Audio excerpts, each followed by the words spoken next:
Bem-vindos a mais uma edição do programa Questão ao Trabalho. Hoje estamos com o magistrado Marcos Aurélio Lopes, que é diretor substituto do Fórum Trabalhista de Maringá e titular da 5ª Vara do Trabalho de Maringá. O juiz é também gestor regional do programa Trabalho Seguro. Olá, doutor. Obrigado pela presença. Tudo bem, Gilberto? Gostaria que o senhor explicasse à população o que é o adicional de insalubridade. Bem, o adicional de insalubridade é um complemento salarial pago a todo trabalhador que exerce sua atividade sujeito a condições nocivas de trabalho. O adicional de insalubridade ele é devido sempre que a condição de trabalho está inserida numa norma regulamentadora que define como o trabalho é executado, e esse trabalho, então, tem potencial de prejudicar a saúde do trabalhador. O adicional ele é classificado em 3 graus. No grau mínimo, a insalubridade tem um potencial menor de agressão à saúde do trabalhador. No grau médio, um potencial relativamente maior. E no grau máximo, ela expõe o trabalhador a um risco mais acentuado de dano.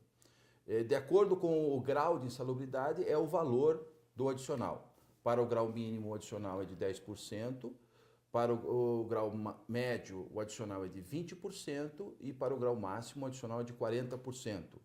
Esses percentuais são calculados sobre o salário mínimo nacional. O adicional de insalubridade é pago para cada agente insalubre presente no ambiente de trabalho? Não. Se no ambiente de trabalho houver a presença de mais de um agente insalubre, por exemplo, ruído e exposição a inflamáveis, por exemplo, o adicional de insalubridade será pago com base no percentual do maior grau de insalubridade.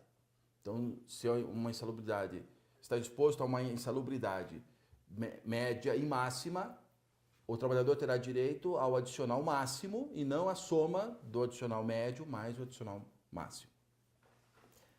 Por que esse adicional não é pago com base no salário do trabalhador? Conforme a Constituição, o trabalhador tem direito a um adicional de remuneração para o trabalho insalubre, perigoso ou penoso, com base na lei formal. O Supremo Tribunal Federal decidiu que até que uma lei formal seja editada definindo a base de cálculo do adicional de insalubridade, este será calculado com base no salário mínimo nos termos da CLT. O que é o adicional de periculosidade?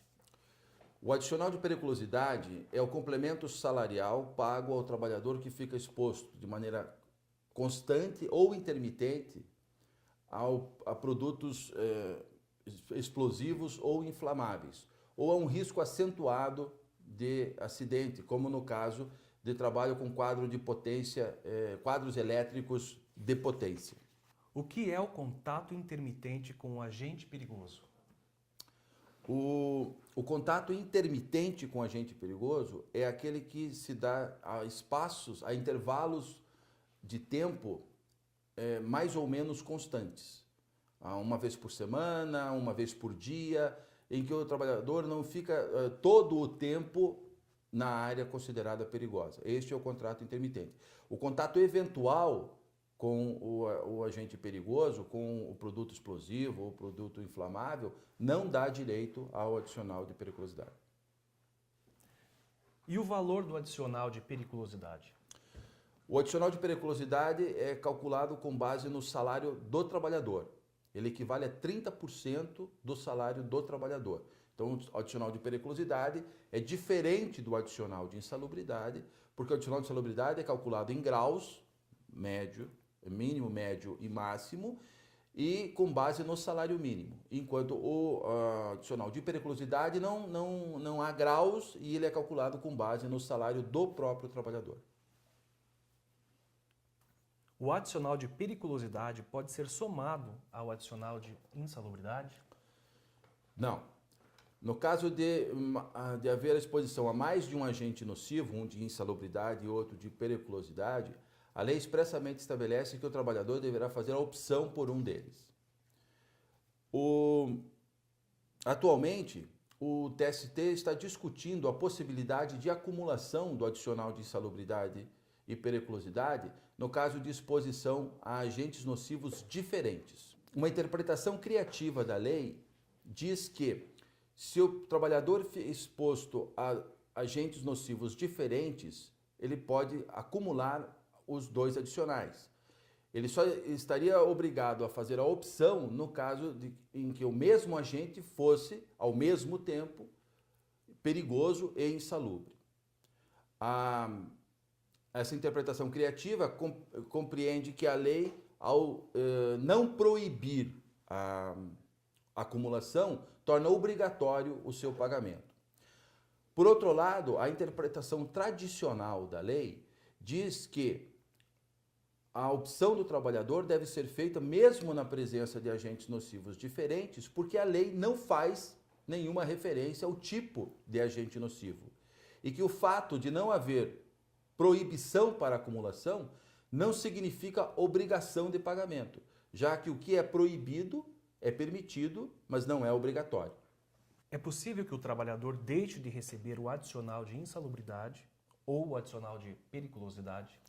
Sim. O adicional de periculosidade e de insalubridade só é devido no caso da exposição ao agente insalubre ou perigoso. Se houver a modificação das condições ambientais de trabalho, se houver a mudança da função do trabalhador, ou se houver a neutralização do agente nocivo, nestes casos, o adicional deixará de ser pago. Não há direito à incorporação do adicional de insalubridade aos salários do trabalhador. Se a insalubridade ou periculosidade são neutralizadas, há direito à aposentadoria especial?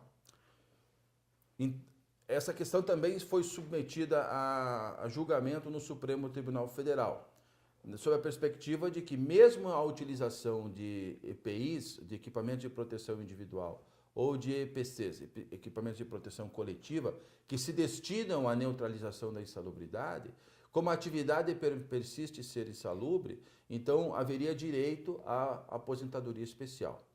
O Supremo Tribunal Federal, analisando essa questão, considerou que se há efetiva neutralização da atividade, da insalubridade ou da periculosidade, por conta das medidas implementadas pela empresa, então o empregado não terá direito à aposentadoria especial.